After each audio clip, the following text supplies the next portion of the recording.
اگر آنکھ کوئی غلط کام کر رہی ہے تو سمجھ لینا دل خراب ہو چکا ہے، فتویٰ لینے کی ضرورت نہیں ہے کسی سے۔ ہاتھ اگر گناہ کی طرف بڑھ رہا ہے تو سمجھ لینا یہ دل خراب ہو گیا ہے، اس لیے کہ دل چاہتا ہے، ہاتھ حرکت میں آتا ہے، دل چاہتا ہے، آنکھ بھٹک جاتی ہے، دل چاہتا ہے، قدم گناہ کی طرف بڑھتے ہیں، دل چاہتا ہے، زبان پھسل جاتی ہے، دل چاہتا ہے، کان مغلظات یا گانے سننے کے لیے آمادہ ہو جاتے ہیں۔ تو سارا معاملہ جو ہے وہ دل کا ہے۔ میرے پیارے آقا صلی اللہ تعالی علیہ وسلم کے پیارے دیوانوں، کپڑا گندا ہو جائے آپ صابن سے صاف کر لیجئے، بدن گندا ہو جائے، ہاتھ پیر گندگی سے آلودہ ہو جائیں تو پانی سے صاف کر لیجئے۔ دل تک تو پانی پہنچتا بھی نہیں ہے ہاتھ سے، آپ کیسے اس کو صاف کریں گے؟ جب دل گندا ہو چکا ہے تو اس کی صفائی کیسے ہو؟ دل کی پاکیزگی کیسے ہو؟ دل کی صفائی کیسے ہو؟ اور ہمارا پورا معاملہ یہ ہے اور پوری توجہ یہ ہے کہ ہم جسم کی فکر تو کرتے ہیں، دل کی فکر نہیں کرتے۔ دل کو سنوارو، اس لیے کہ قرآن نے کہا قد افلح من تزکا، مراد کو وہ پہنچا جس نے ستھرائی حاصل کی یا جو ستھرا ہوا۔ بغیر دل کی صفائی کے انسان مراد کو نہیں پہنچ سکتا۔ اب آپ ہم سب یہ جانتے ہیں کہ ہمارا دل گندا ہو چکا ہے، اور اس کی گندگی کی سب سے بڑی نشانی یہ ہے کہ نیکیوں میں اچھا نہیں لگتا، گناہوں میں طبیعت کو اچھا لگتا ہے۔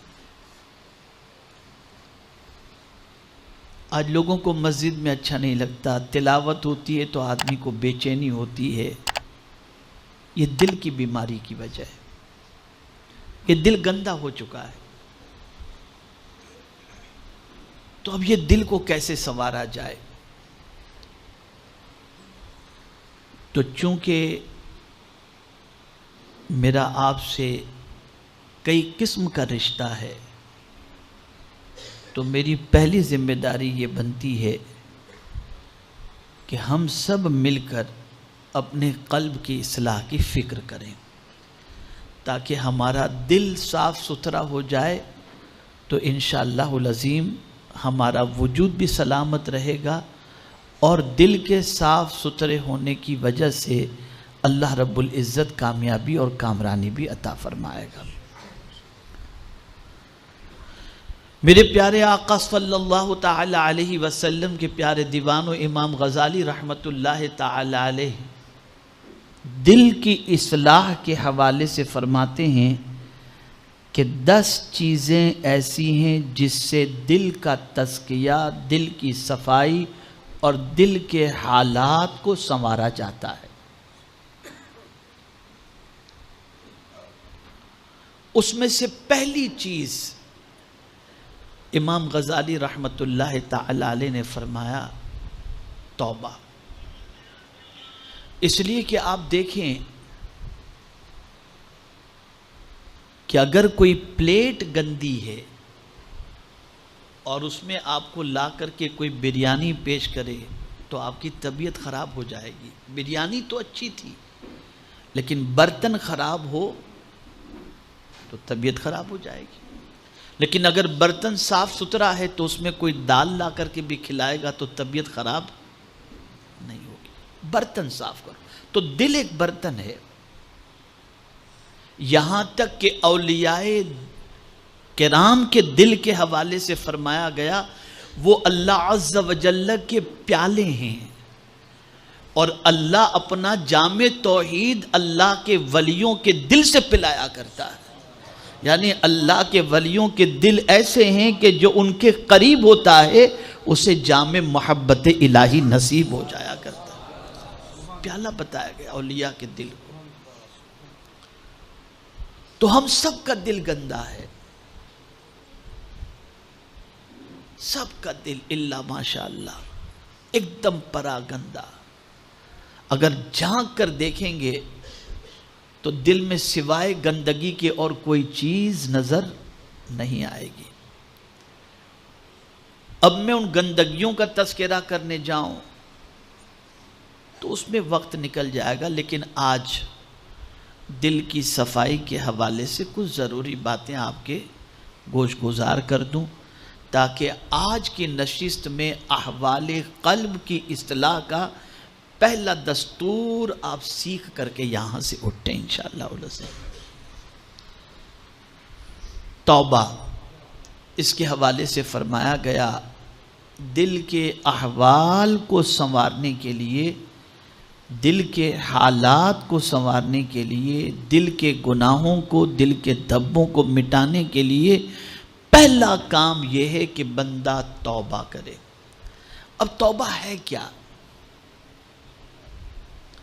کیا اس طرح سے کان پکڑ لینا توبہ ہے، گال پہ 2 تماچا مارنا توبہ ہے؟ آج میں آپ کو توبہ کا ایک نیا مفہوم سمجھاتا ہوں، اور میں یقین کے ساتھ انشاءاللہ کہتا ہوں اور یقین رکھتا ہوں کہ انشاءاللہ اس چیز کو سمجھنے کے بعد اپنے دل کے گندے ہونے کا احساس اور اس کا علاج بھی انشاءاللہ سمجھ میں آئے گا. توبہ کا کیا معنی ہے؟ توبہ اس معنی کا نام ہے جو 3 چیزوں سے عبارت ہے: علم، حال اور عمل.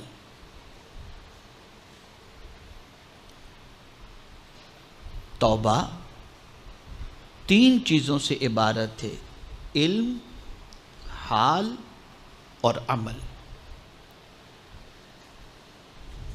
علم، گناہوں کے نقصانات کا ہمیں علم ہونا چاہیے. بھئی آپ دیکھیں نا، کورونا کی وجہ سے آدمی کیا کرتا ہے؟ یہی تو کہہ رہا تھا پتہ نہیں کس گناہ کی سزا ہے، بندہ توبہ کی طرف بڑھا. گھر میں کوئی بیمار ہوا، پتہ نہیں کس گناہ کی سزا ہے. بچی کے ساتھ کوئی معاملہ پیش آیا، پتہ نہیں کس گناہ کی سزا ہے. روزی میں تنگی ہوئی، بندہ فوراً احساس میں آتا ہے کہ کس گناہ کی سزا ہے. بیمار ہوا، پتہ نہیں کس گناہ کی سزا ہے. ایکسیڈنٹ ہوا، پتہ نہیں کس گناہ کی سزا ہے. مال میں خسارہ ہوا، پتہ نہیں کس گناہ کی سزا ہے. بچہ ہاتھوں سے نکل گیا، غلط راستے پہ چلا گیا، باپ کہتا ہے پتہ نہیں کس گناہ کی سزا ہے. یہ علم ہے نا. اس علم نے گناہوں کے نقصانات کا احساس دلایا کہ نقصان کا علم جیسے ہی ہوا اسی کے ساتھ ہمیں گناہ کا علم بھی ہو گیا. جیسے ہی نقصان ہمارے سامنے آیا ہمیں گناہ کا علم آ گیا کہ یہ نقصان گناہ کی وجہ سے ہوگا. لیکن ایک بات خاص طور پر بتاؤں، وہ علم جو ہم نقصانات کے ذریعے حاصل کرتے ہیں اور نقصانات کے بعد ہم کہتے ہیں کہ یہ گناہ کی سزا کے طور پر ہے، یہ نقصان تو کچھ بھی نہیں ہے. مال کا نقصان کچھ بھی نہیں ہے، اولاد کے سلسلے میں نقصان کچھ بھی نہیں ہے، طبیعت کے سلسلے میں نقصان کچھ بھی نہیں ہے، یہ کوئی بڑا نقصان نہیں ہے. صوفیاء کرام فرماتے ہیں کہ سب سے بڑا نقصان یہ ہے کہ جب کوئی بندہ گناہ کرتا ہے تو اللہ اور اس بندے کے درمیان حجاب آ جاتا ہے، پھر ایک پردہ آ جاتا ہے. اب اس پردے کی وجہ سے نہ اسے خدا کے احکام پر عمل کرنے کا جی چاہتا ہے، نہ اللہ کے احکام پر عمل کرنے کے اندر طبیعت لگتی ہے، نہ اللہ کے احکام پر عمل کرنے میں سکون ملتا ہے. ایک حجاب آ گیا اس کے اور رب کے درمیان. پتہ چلا کہ حضرت عبداللہ ابن مبارک رضی اللہ تعالیٰ عنہ کے اس قول سے بھی اس کو آپ سمجھ سکتے ہیں. حضرت عبداللہ ابن مبارک رضی اللہ تعالیٰ عنہ فرماتے ہیں میرے بدن میں سستی، رزق میں تنگی اور عبادت کے اندر سستی جب پیدا ہوتی ہے تو میں سمجھ جاتا ہوں کہ میری زبان سے اللہ کا کوئی ناپسندیدہ جملہ نکلا ہے جس کی وجہ سے میں اس پریشانی کا شکار ہو چکا ہوں۔ ہمارا حال یہ ہے کہ مال کے نقصان سے ہمیں یہ احساس تو ہوتا ہے کہ کوئی گناہ ہے، اولاد کے نقصان سے یہ احساس ہوتا ہے کہ کوئی گناہ ہے، لیکن ہمیں اس چیز کا احساس اپنے اندر پیدا کرنے کا جذبہ پیدا نہیں ہوتا کہ ہمارے اور رب کے درمیان جو حجابات آ چکے ہیں کہ اب نہ ہمارے دل میں کوئی رب کو پانے کی تڑپ ہے، نہ اس کی اطاعت کی تڑپ ہے، نہ اس کی بندگی کی تڑپ ہے، نہ سجدے کی تڑپ ہے، نہ ذکر کی تڑپ ہے، یہ کوئی تڑپ ہمارے اندر نہیں ہے۔ اس نقصان کو بندہ بڑا نقصان نہیں سمجھتا، حقیقی نقصان یہی ہے۔ اس کو آپ ذہن کے اندر رکھیں، اللہ جب کسی بندے سے ناراض ہوتا ہے تو دولت نہیں چھینتا، سجدے کی توفیق چھین لیتا ہے، سجدے کی توفیق چھین لیتا ہے۔ تو یہ علم جس کو میں آپ کو سمجھاتا ہوں تو آپ کو اور مضمون سے قریب ہونے کا موقع ملے گا۔ حضرت رابعہ عدویہ رضی اللہ تعالی عنہا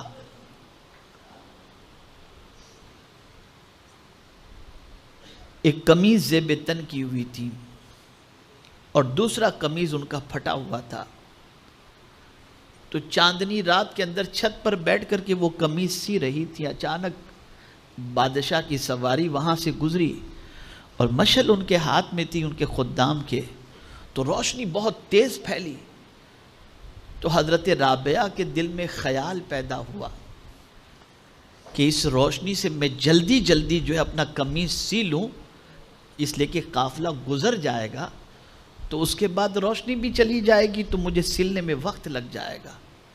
اس روشنی سے فائدہ اٹھا کر انہوں نے قمیض سی لیا، پھر اس کے بعد اس قمیض کو پہن کر انہوں نے نماز پڑھی تو نماز میں لذت نہیں ملی، مزہ نہیں آیا نماز کے اندر۔ نمازوں کو بار بار دہرا رہی اور کہہ رہی پتہ نہیں کیا بات ہے، قمیض وہی ہے جسے اکثر میں پہنا کرتی تھی، لیکن آج نماز میں مجھے وہ لذت کیوں نہیں مل رہی۔ انہوں نے اس کے بعد جو ہے وہ قمیض چینج کی اور دوسرا قمیض جیسے ہی انہوں نے پہنا تو نماز میں ملنے والی پہلے والی لذت وہ لوٹ آئی۔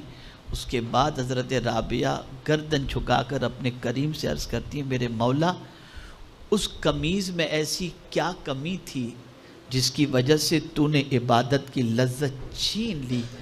جواب آتا ہے، میری بندی کیا تو نے بادشاہ کے خدام سے مشعل کی روشنی لینے کی اجازت لی تھی؟ بغیر اس کی اجازت کے تو نے اس روشنی سے فائدہ اٹھایا تو ہم نے تیرے سینے سے عبادت کی لذت کو چھین لیا۔